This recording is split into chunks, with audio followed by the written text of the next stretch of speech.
like for your whole like fitness life, right?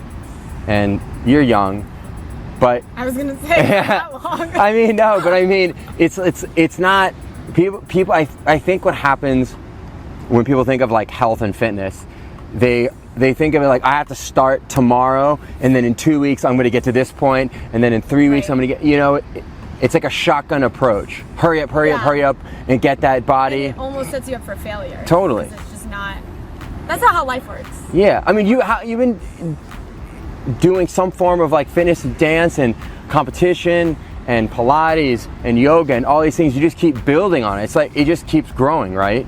It didn't. Personally. Yeah, it didn't like happen overnight. Right. You didn't get, you know, able to put your leg up in the air and hold that.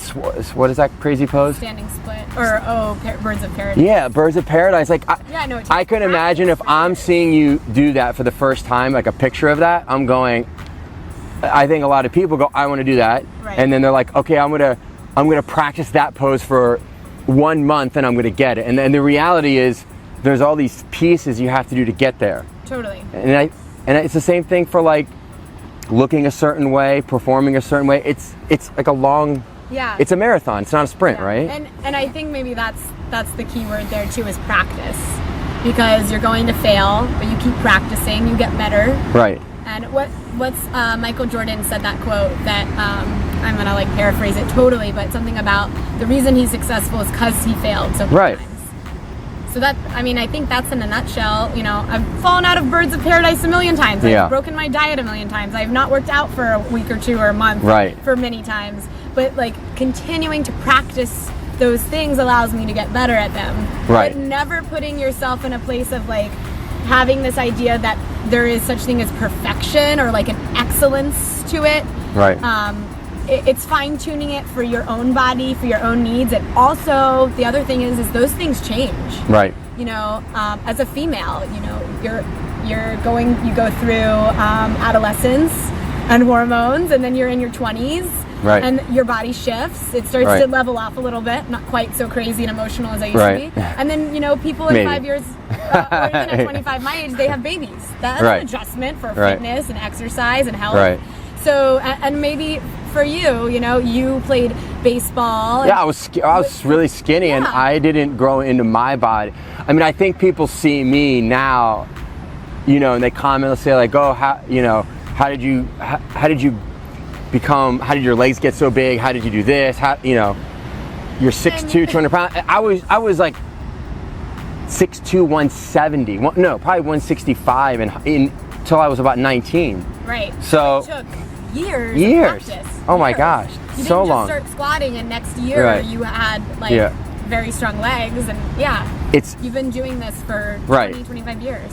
I think once you settle into the idea, okay, that I'm going to make this a part of my life every single day, not Monday through Thursday, not September or, you know, May through August, or January 1st through like March 1st, you know, oh, it's beaches, now I'm going to get ready and then I'm going to take off for 3 months, you know, or you go on a job, whatever profession you are, if you're out there and you are sacrificing your health and fitness, it's hard. Just not a priority. Yeah, it's just hard for me to understand, and probably because we're in the field, but you cannot stress how important that is. It has to be in your life, like number one.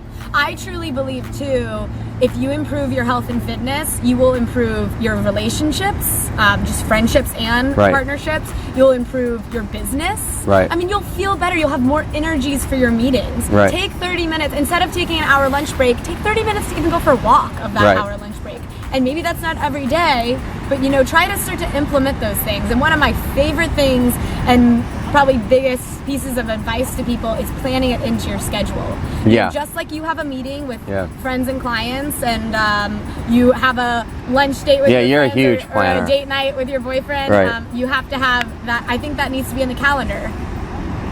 When you have a busy schedule, you know, if that's hard for you to get in there, then you know, try planning it into your days. Yeah. Hey, look, I'm not a planner. I mean, and that's okay. Yeah, that's what we're saying.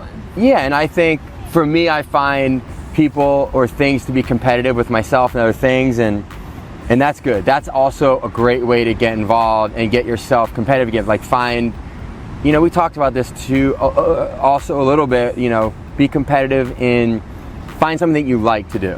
Right? And it makes it a lot more like palatable. Sometimes people are like, oh my God, I gotta go lift weights today. I hate that. Then don't do it. Yeah, don't do There's it. Do so something many else. other options. Yeah. I mean, ultimately, you should become well-rounded, but we're talking about making those like first steps. Sometimes those are the hardest ones. Right.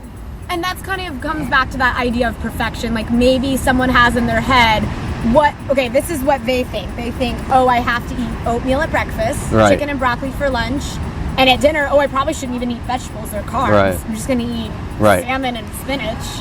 I know spinach is a vegetable. Yeah. You get what I'm saying? Like very, very low carb. Strict. I need to lift weights 5 days a week and do cardio 5 days a week, and I can't drink any alcohol. I need to go to bed at 9 a.m. I need to do meditation. It's like 9 p.m. How are you going to sustain that lifestyle? Yeah. So that is setting yourself up for failure. That's that idea of perfection that's not attainable. Right. And Or radical change. Yeah, you don't want to do make radical changes and do all that stuff. And then you set this idea up. So you do it for 5 days, right? And then you fail, and then you shame yourself. Yeah. You feel bad about yourself, and you pick on yourself. And you know, I think one thing that I've really worked on is positive affirmations. If that sounds a little woohoo for you, you don't have to do it. But seriously, you know, when I finish a workout, I tell myself, good job, especially on the days that I didn't want to do it. Right. Because believe me, I do not want to work out every day, especially on days I have 7 clients and I'm exhausted. Right. But you know, also having someone that keeps you accountable or is fun to work out with, like I really enjoy we have fun. So during the weeks, Wes, we go on hikes. We go to hike, or at night we'll go for a run, or we'll just hit the gym. Yeah. The gym in our condo, and we'll do something for 30 minutes. We'll move because I've been in the car all day. Yeah. So there's always time. There's always time. No matter who you are. Yeah. Even though what I really want to do is jump on the couch and lay down and watch a movie. Yeah. I still am like, I know I will feel better, maybe not even tonight, but tomorrow I'll be really proud of myself. I'll have more energy. That is one of my biggest things, is I have so much more energy when I exercise. Mm-hmm. Don't you? I mean, do you feel? Yeah, for me, it's definitely an energy thing. I get kind of that buzz. For me, I like to listen to music when I work out. So music is like that motivator to me. I can really get into a workout and kind of like forget about everything and put everything to the side. And I think when you approach a workout in a place where you aren't thinking about things you need to do or have to do or anything that's causing this other stress, just focus on the workout. Right. It's just whatever, 30 minutes, 45 minutes, an hour, you are going to feel, no matter how much you don't want to do it in the beginning, by the end you will 100% every single time be happy you did it. Totally. I've been doing this been working with clients and doing this for since I was 19, and you know, for whatever 22 years it's still the same. Like no one says to me, yeah, I feel worse after my workout. Yeah. And it's so true. Yeah. So I mean, it doesn't have to be like gloom and doom. Working out. Yeah, it's not everything. I think it's funny when I hear people say that, like, you know, find something you like, or find someone to work out with, or get a trainer that, you know, makes it easier to get through. Right. There are ways to like overcome that, you know? So I think the biggest takeaway from this is letting go of this perfection idea and continuing to practice. Get better, do better, fail, try again. Yeah. Keep working at that, keep practicing. Well, absolutely. Thank you guys for listening. Thank you guys. Podcast. Yeah, that was fun. We'll see you on the next one.